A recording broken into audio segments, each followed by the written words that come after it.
Bendecidos nuevamente, bendecidos todos de sus latitudes. Hoy por hoy necesitamos mucha fortaleza espiritual para mantenerse uno en estas lides del batallar constante, de la lucha permanente, de mantener esa fortaleza para seguir adelante, mantener la fuerza pues para contribuir con el país desde el punto de vista educativo. La clase, pues tenemos adelante unos elementos fundamentales de la geopolítica. Seguimos en los términos del repaso de la clase pasada, que estamos comentando, pues, lo que es el dominio y la resistencia territorial, la producción estratégica y geopolítica. Tenemos la dimensión social emancipadora. Más que emancipadora, el empoderamiento de todo esto tiene que ver con todo este bagaje de conocimiento que tiene la geopolítica del siglo XXI. Hoy por hoy existe, o la mayoría de las potencias, de los países potencia, quieren estar solapar a los países débiles o aprovecharse de la mejor manera de los recursos que otros países tienen. Y por supuesto, cada país busca su desarrollo productivo a través de las estrategias geopolíticas que use el Estado. Y no queda otro aspecto que juega papel importante, que es la dimensionalidad social, la dimensionalidad emancipadora, que es lograr de alguna manera el dominio de las poblaciones a través de las mejores estrategias que se presenten. Existe una serie de factores que intervienen en la parte de la dinámica que cada país pues tenga a bien con sus relaciones internacionales, con su distribución de poder global, con su control total.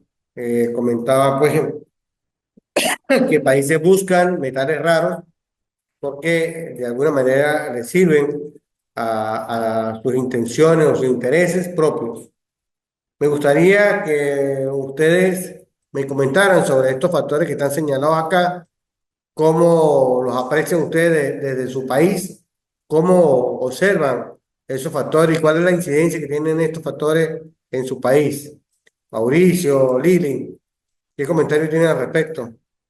Profe y compañera, pues desde Colombia creo que no alcanzo a distinguir muy bien, pero desde Colombia lo que tiene que ver con estos factores, pues tiene mucha incidencia en el proceso en cuanto al desarrollo, ya sea a nivel educativo, político, económico, porque esto sientan bases para que cada uno pueda funcionar y que todo se dé como una forma sistémica y agradable, pero como todo en todo proceso, existen altibajos, por llamarlo así, altibajos que no dejan que el progreso sea equitativo y eficaz.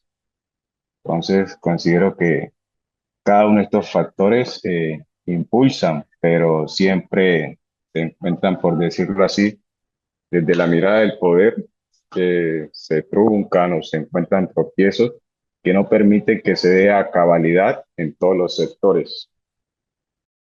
Bueno, ciertamente los elementos fundamentales que integran una nación, sus relaciones internacionales son fundamentales para el desarrollo de su país y por supuesto que la distribución de poder global le va a permitir, de acuerdo a los factores que incidan, bien sea geográficos, económicos, tecnológicos, demográficos, culturales, sobre todo hoy por hoy los tecnológicos.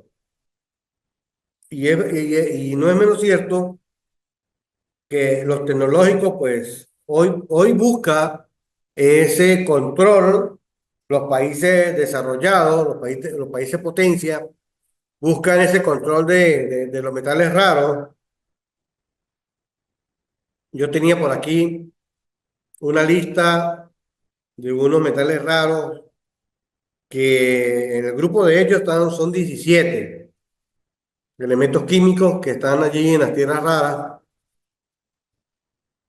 y precisamente algunos de ellos, no todos, pero sí la mayoría, en Venezuela existen, como es el escandio, lactano, el cerio, praseodimio, el neodimio, el prometio, el samario, europio, entre otros, que hoy por hoy los buscan para efectos de tener un desarrollo de su país en cuanto a la parte de la producción de diversas tecnologías que, por cierto, son elementos estratégicos que logran los países buscar para la mejor optimización de los recursos y poder lograr extraer de esos países los elementos que ellos más necesitan.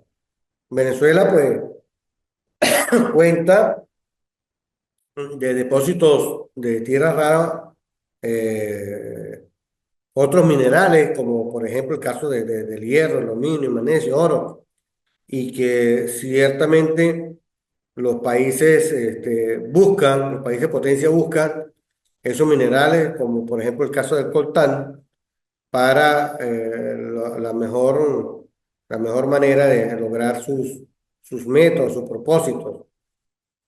Entonces, estos factores que inciden en un territorio son factores dinámicos, son factores que constantemente están en ese día a día cambiante. Por ejemplo, el factor geográfico es fundamental, la dinámica que existe, lo económico es dinámico, la tecnología ni hablar. Creo que uno de los factores más dinámicos es la tecnología y el económico, desde el punto de vista de orden. El demográfico también incide mucho en las poblaciones y no obstante los culturales. No sé qué tienen que hablar Schneider, Mauricio, Lili respecto a estos factores. Coménteme sobre los elementos raros, los metales raros, las tierras raras en sus países. Buenas tardes para todos. Hola, buenas tardes, Lili. Bueno, yo vivo en el Chocó, Colombia. Pues Ujú. acá metales raros como tal no se encuentran mucho. Acá este fue un territorio que en décadas anteriores fue reconocido por la extracción minera del oro y platino. Y pues de otros departamentos del país venían muchas personas, especialmente mestizos, a extraer ese metal precioso y eso se hizo durante muchas décadas. Pues, digamos, es una situación regional. En el momento ya no es permitida la minería por lo del cambio climático y porque el gobierno a nivel nacional lo ha prohibido, por toda la contaminación también que se generó a raíz de la minería que llamaron en su momento ilegal. Pero esa minería en su momento de alguna manera potenció el departamento en el sentido de que era muy productivo en esa época, la gente vivía, digamos, muy bien. Y hoy en estos tiempos, cuando ya la minería no es permitida, pues se siente sí cierta escasez, cierta tensión en la población porque la economía está bastante complicada, bastante compleja y ha traído ciertas crisis a nivel regional o a nivel departamental, digamos. Que también quiero reconocer que los factores como las riquezas que tengan algunos países, como es Colombia, que es un país a nivel mundial reconocido por su exuberancia y por la riqueza que tienen natural en flora, fauna, ¿cierto? El factor climático que también de alguna manera lo favorece, Pero sí es de reconocer que en estos territorios latinoamericanos, aunque sean potenciados o beneficiados por la naturaleza, la falta de educación de la población ha llevado a que otras naciones más, digamos, con un desarrollo, digamos, tecnológico, que va más avanzado en educación, de alguna manera se aprovechen de los territorios, extrayendo sus recursos, empobreciéndolos de alguna manera porque les brindan préstamos que son impagables y todo eso. Entonces, es como mi aporte desde el valor que tenemos en Latinoamérica por el beneficio que tiene su naturaleza, pero que nos falta educación para apreciar lo que tenemos y para trabajar en bienestar de la población nativa y que le podamos ofrecer a las otras partes del mundo, digamos, productos, pero que sean naturales, que podamos ofrecerle a otras partes del mundo productos que los beneficien a ellos y que también nos generen riqueza, que no sea que nosotros entreguemos todo lo que tenemos y nos quedemos sin nada. Pues ese es mi aporte. Muchas gracias. Gracias, Lili. Buenas tardes. Bueno, soy Esnedis. Yo vivo en el departamento del Cesar, específicamente en Valledupar. Bueno, yo considero que los factores que influyen, pues, ubicándome, pues, aquí en el departamento, a pesar de pronto de ser uno de los municipios, por así decirlo, explotado, donde se explota, pues, el carbón. Hay mucha desigualdad. Decir, se ve mucho en esos municipios donde están esas zonas mineras, se ve mucho la violencia, la pobreza y también una gran crisis agropecuaria y deterioro de los recursos naturales. Es decir, que no hay como ese equilibrio o esa igualdad porque son unos pocos los que se benefician y las personas que están directamente o que inciden directamente en esas zonas o en esos sectores son muy limitadas a las oportunidades de desarrollo, a un mejoramiento de la calidad de vida. Pues eso es lo que puedo pues así describir cómo inciden esos factores raros en el departamento pues del Cesar, a pesar de ser un departamento pues rico también en muchos recursos naturales y agropecuarios y que también pues son exportados a otros países. Y como pues lo decía la compañera también ahorita, o sea, hay muchos factores en Colombia que, que afectan pues tanto la economía como la calidad de vida de las personas. O sea, hay una pobreza y una desigualdad eh, que afecta en gran parte y eso limita también el acceso a la educación, a la salud y a muchos servicios básicos. Gracias, Lili. Gracias, Neiden. Es Nedi Villazón. Bueno, Es mira, NED, es Nedi. es NEDI, sí. Ok, correcto. Qué interesante escucharlo a ustedes allá en esos territorios del Chocó y del Cesar, en esos rincones de Colombia. Y bien, porque Lili comentaba, pues, yo lo comparaba con ganar, ganar. Y ella decía, bueno, hay que buscar la manera de que un valor latinoamericano sea valorar la educación como un principio primordial por el ataque que hay hacia las poblaciones nativas. Necesitamos vivir bien, decía la calidad de vida, como también lo dice Nelly, la calidad de vida, el acceso a todos esos beneficios que debe tener un país y evitar, pues, evitar precisamente el deterioro, el desequilibrio, la desigualdad y llevar a un país a una mejor calidad de vida, que es lo que todo gobernante lo que Lili y lo que Neri estaban comentando respecto a esa necesidad de poner como un pilar fundamental la educación como un valor fundamental para que esas, esas situaciones en cuanto a la necesidad de poder lograr países desarrollados, y creo que eso, yo creo que es el primer elemento fundamental que todo país debe estudiar, es mejorar la educación en todos los escenarios. Y lo que comentaba también Lili, hacía énfasis pues a que es necesario ese valor latinoamericano y que Neidy hablaba pues del deterioro, el desequilibrio y la desigualdad para buscar los mejores caminos hacia una calidad de vida y los mejores caminos hacia los accesos a los beneficios que una población pudiese tener. Bueno, bien, entonces dentro de ese renglón tenemos unos elementos clave que hay que hacer un repaso de la geoeconomía, de las cadenas de suministro, de la geopolítica digital y el ciberespacio. Lo comentamos sobre la tecnología, el cambio climático que es fundamental dentro de los territorios, la parte de la demografía y las migraciones que hoy por hoy pues vemos países cómo han sido influenciados y la multipolaridad y los nuevos actores que hay en el escenario.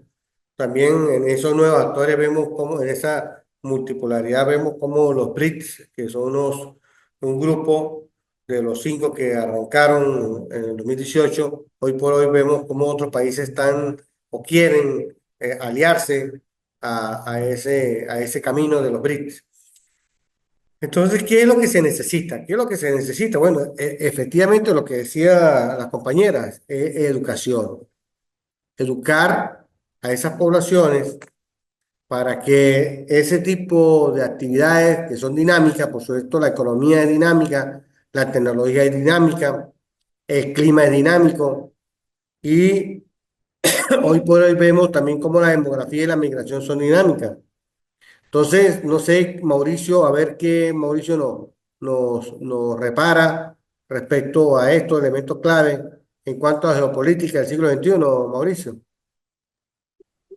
Profe, actualmente, pues yo soy del Chocó, Colombia, pero actualmente estoy radicado en Buenaventura, haciendo, pues, digámoslo así, un análisis entre ambas regiones, aunque las costumbres son casi iguales, es muy poco la diferencia. No es muy apartada a lo que comenta la compañera. Sin embargo, acá en la actualidad sí todavía se vive la fiebre de lo que tiene que ver con el oro, pero se apunta más a lo que tiene que ver con lo cultural y lo ambiental, lo que tiene que ver con el turismo, ya que es potencia turística y pues cuenta con lo que tiene que ver con un puerto. Entonces, a pesar de toda esa riqueza que uno observa, escucha y también pues ha vivenciado, se notan grandes desigualdades y está marcada en lo que tiene que ver con la pobreza. No es que la gente como que creo que no es consciente del potencial que tiene a su disposición y sin embargo pues está marcado en un factor también que es fundamental, que es lo que tiene que ver con la guerra. Y esa guerra también pues ayuda de forma directa, indirecta, independientemente de los plazos que se dé, a que el pueblo o la sociedad siga siendo empobrecida y no tenga capacidad de surgir o mentalizarse o mirar más allá hacia el desarrollo. Por eso creo que desde una mirada geopolítica, en cuanto a factores, acá primordialmente lo que tiene que ver con la cultura, específicamente en la parte, lo que tiene que ver con el turismo. Gracias, Mauricio, gracias, gracias, gracias. De verdad que es un ámbito bastante amplio, lo de la geopolítica abarca unos escenarios relevantes dentro del desarrollo de una población.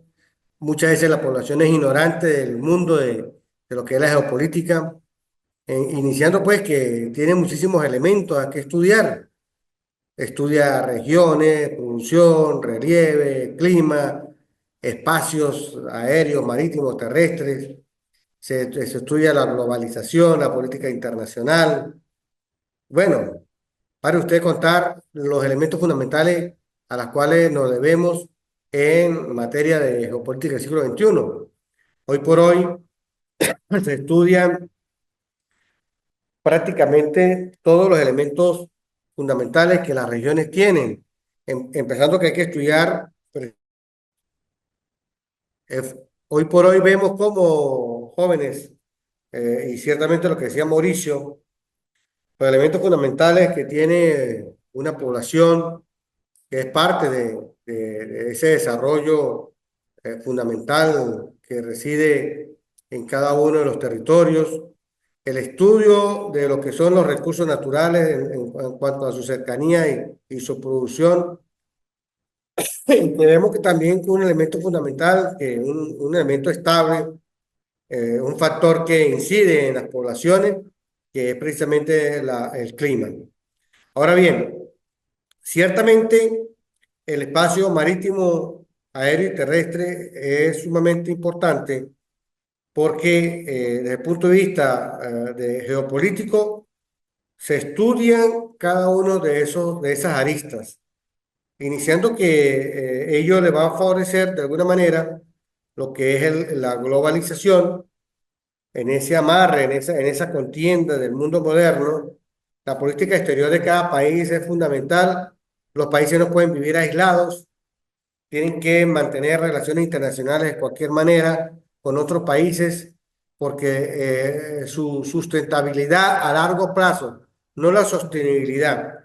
Acuérdense que la sustentabilidad se da en espacios de lapsos extensos, se sustentan a largo tiempo, mientras que la sostenibilidad es a corto plazo. Entonces, la política exterior debería manejarse o las relaciones internacionales deberían manejarse desde el punto de vista de la sustentación, es decir, mantener relaciones internacionales a largo plazo, de tal manera de que tanto el ámbito tecnológico, tanto el ámbito productivo, económico, político y social de este mundo moderno del siglo XXI pueda de alguna manera esas relaciones internacionales incidir positivamente para la nación, para el Estado-nación, o para el gobierno, para el bienestar del gobierno. Sería una gestión totalmente aceptable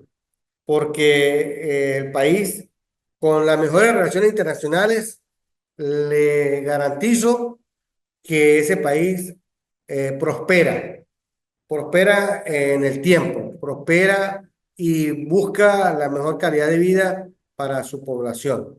Busca que ese humanismo que tanto se habla a nivel de todas las latitudes, sobre todo en materia de la educación,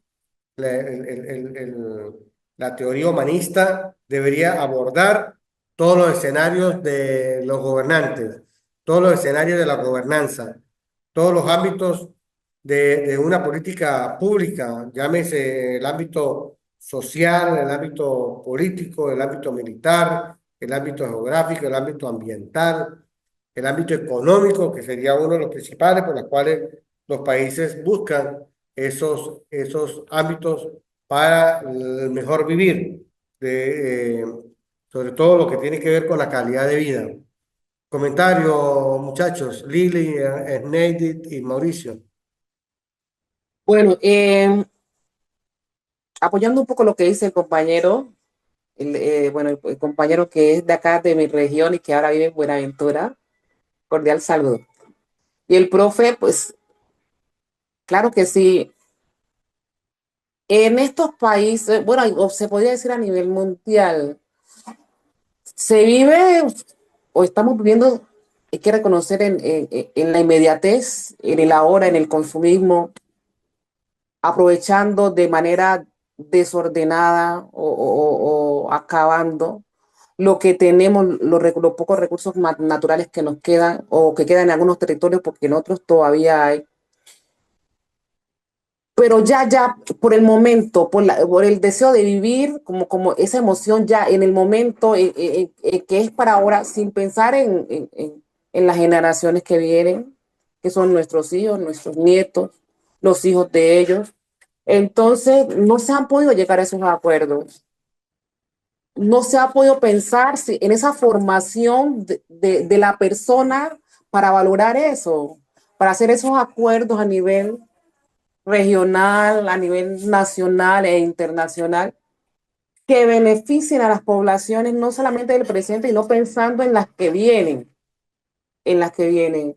Y en eso hasta yo considero que hasta que no se forme, yo insisto y vuelvo a darle a lo mismo, a la falta de educación y en una educación transformadora que nos lleva a replantear cosas, no tanto en esa educación en la que todavía se insiste en la formación del contenido, de pronto en desarrollar sí competencias, pero que deja de lado la formación de la persona, el que puede llegar a valorar al otro como ser humano, puede llegar a valorar la naturaleza, a apreciar todos esos factores geopolíticos estables y en esto de reconocer, por ejemplo, que en décadas anteriores, por ejemplo, en el Chocó, se vivía mucho de eso que se llama el pancoger, o sea, de la producción del plátano, del primitivo, del chontaduro, y cómo vivíamos de eso, y cómo eso se ha ido perdiendo, y ahora estamos ya con supermercados, con mini mercados, con esas grandes cadenas que nos vienen de alguna manera a suplir de más o a llenar con productos que no necesitamos, que más bien nos enferman. Ese es como mi aporte en lo referente a lo económico, que también es de prestarle mucha atención, porque año a año estamos con las mismas crisis económicas que llevan a crisis mentales, a crisis de salud, e insistimos en seguir viviendo así mismo. O sea, no tenemos cambios sustentables en el tiempo.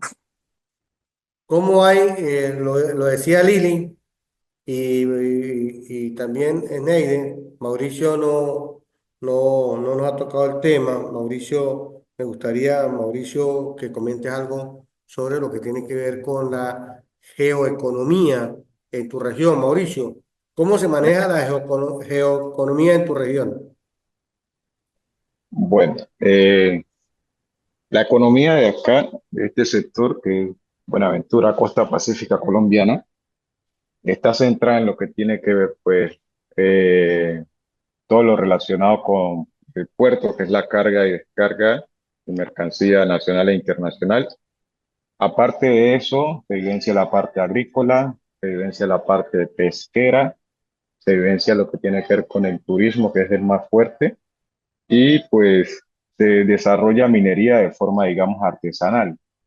Sin embargo, ya por las condiciones de la normatividad vigente de que la explotación de los recursos se ha, digámoslo así, detenido en cuanto a eso, la explotación de oro y demás minerales.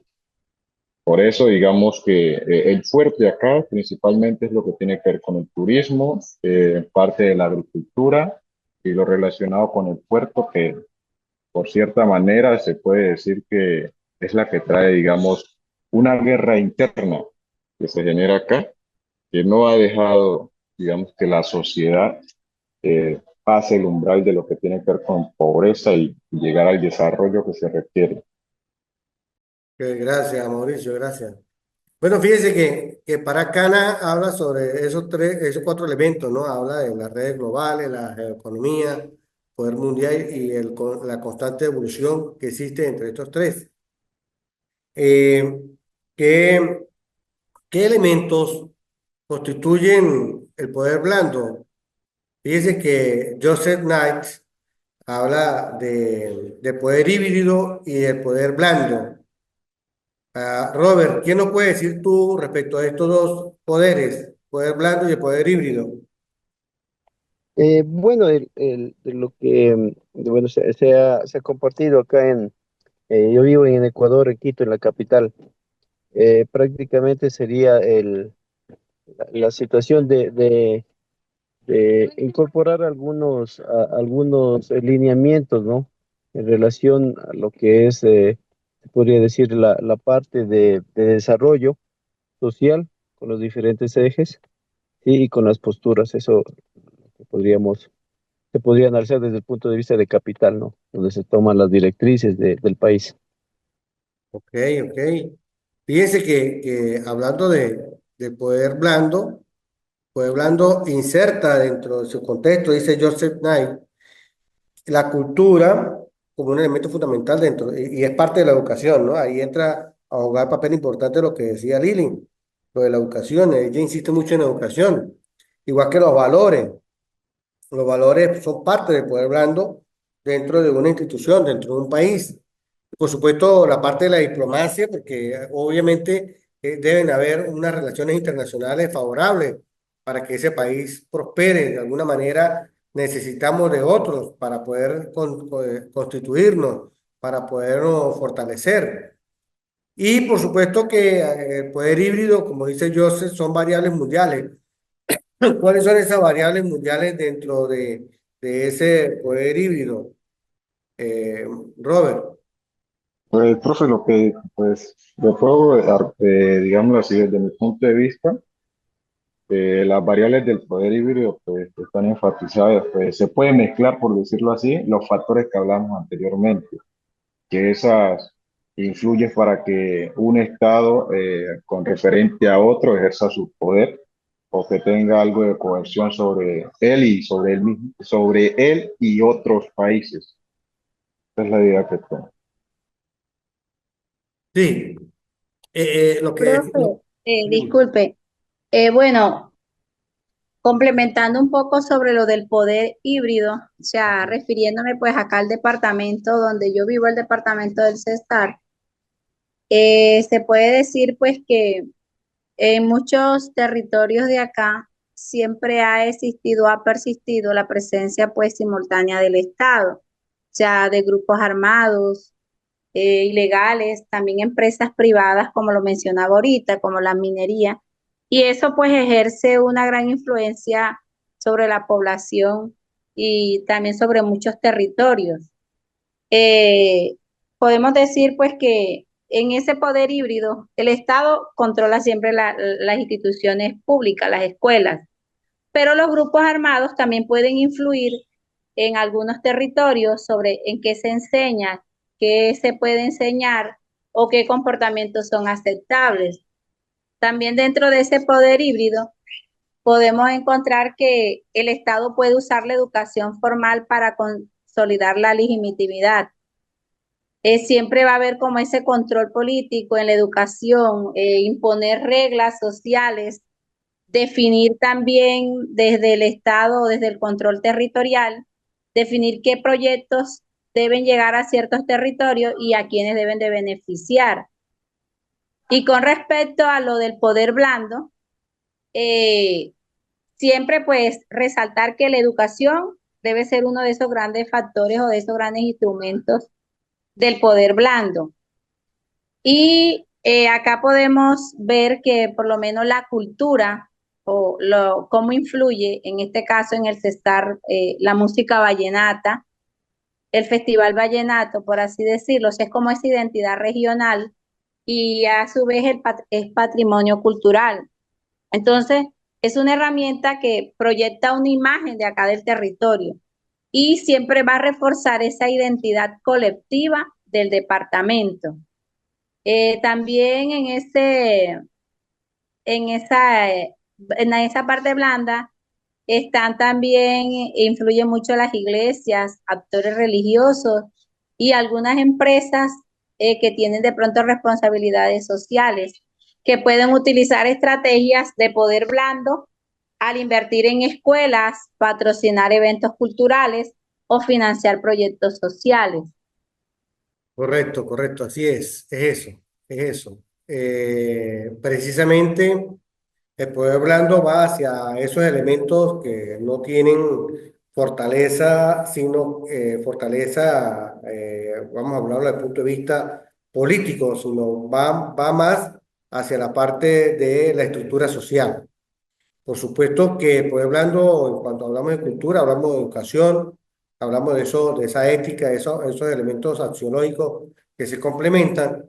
Y por supuesto que esos elementos políticos, pero internacional, hablando de política internacional, que es la diplomacia, que es ese elemento fundamental que debe tener todo país sus alianzas con otros países para poder tener ese contacto y poder tener esos beneficios que le puede garantizar una mayor influencia a nivel del desarrollo, esa capacidad de influenciar a través de sus elementos estratégicos para poder llegar a otras latitudes y que esa fuerza que se utilice desde el punto de vista de lo axiológico pueda tener credibilidad, pueda tener esos elementos esenciales para que los países puedan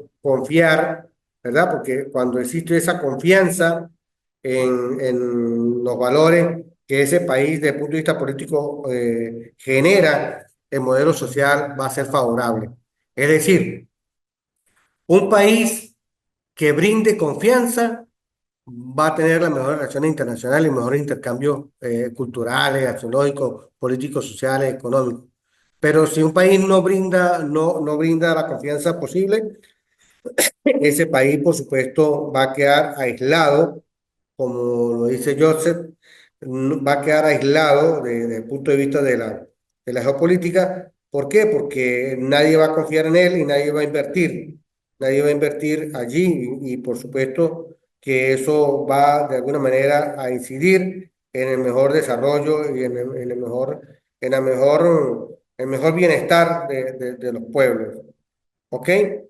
Entonces, viéndolo desde ese punto de vista, vemos cómo esos valores le van a permitir persuadirse en el tiempo, van a sustentarse para que los otros países confíen y puedan tener la mayor garantía posible. Cuando hablamos por ejemplo, el caso del poder híbrido, la variable, lo que comentabas tú, Sneide, es precisamente eso, cómo poder transformar, ¿verdad? Poderse transformar esos elementos o esas variables que de alguna manera inciden dentro de un país, poder hacerlo desde el punto de vista de intercambio, ese intercambio de esas variables que se conjugan para poder lograr las mejores interrelaciones de los países para el intercambio económico, político y social como elemento fundamental, incluso hasta militar, porque una de las variables mundiales es precisamente esa variable de guerra, variable de las fuerzas militares, el renglón de las armas, el nivel de las armas, cómo un país puede lograr a través de la política militar puede lograr los mejores beneficios a, a su país. Y eso lo hace Estados Unidos. Estados Unidos utiliza mucho el poder híbrido a los fines de poder lograr los mejores beneficios y las mejores ganancias. Los países como Estados Unidos, buscan ganar, ganar. Así lo hace Inglaterra, así lo hace Alemania, lo hace Japón. Y ahorita China, bueno, India que está en el ganar-ganar, India está con una proyección de potencia sumamente en un país desarrollado. Otro de los aspectos, ya para finalizar, tenemos a Ian Bremer, a que habla de la interdisciplinariedad, habla de la tecnología dinámica y habla de poder corporativo. ¿Qué pueden comentar ustedes respecto a esta parte de la interdisciplinariedad, la tecnología y lo corporativo? Ustedes que están acá, Lili, Mauricio, Eneide, esas perspectivas relevantes de qué países, podemos hablar de Estados Unidos, podemos hablar de Brasil, de China, India, estos países desarrollados, Inglaterra, España, Robert Mm, Almeida. Bueno, Con respecto a la interdisciplinariedad, creo que a nivel geopolítico todos los estados o naciones o los espacios la utilizan debido a que se mezclan o entrelazan la mayor parte de las disciplinas para darle abordaje a un solo problema. En este caso, digamos que a nivel educativo, la educación hoy en día tiene a su favor lo que tiene que ver con la ciencia, los aspectos culturales, lo que tiene que ver con lo político, lo económico, para poder abordar, digamos, las exigencias que genera la sociedad para tener, digamos, un mejor proceso de enseñanza y aprendizaje. Asimismo, la interdisciplinariedad se ve desde otros ámbitos, porque los problemas que se presentan no se abordan desde una sola mirada. Entonces, para tener una mayor solución o darle, digamos, de una manera eficaz y certera, entonces se toman diferentes disciplinas para que para tener un buen resultado, que sea simplemente significativo.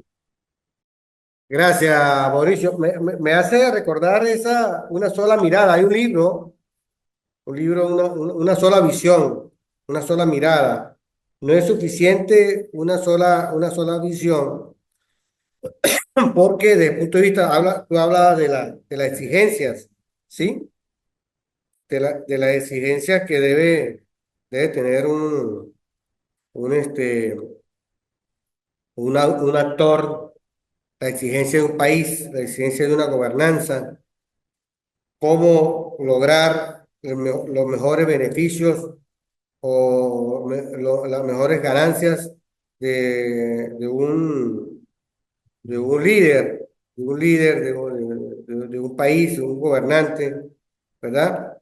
Entonces, ¿cómo se logra, cómo se logra llegar a, a, a las mejores ganancias de un país si tiene una sola mirada tiene una sola visión? Recuerde que los países potencias tienen una aristas, mejor dicho, una ventana de aristas, diría, sobre cómo lograr los mejores resultados con los mejores esfuerzos. Buscan siempre la optimización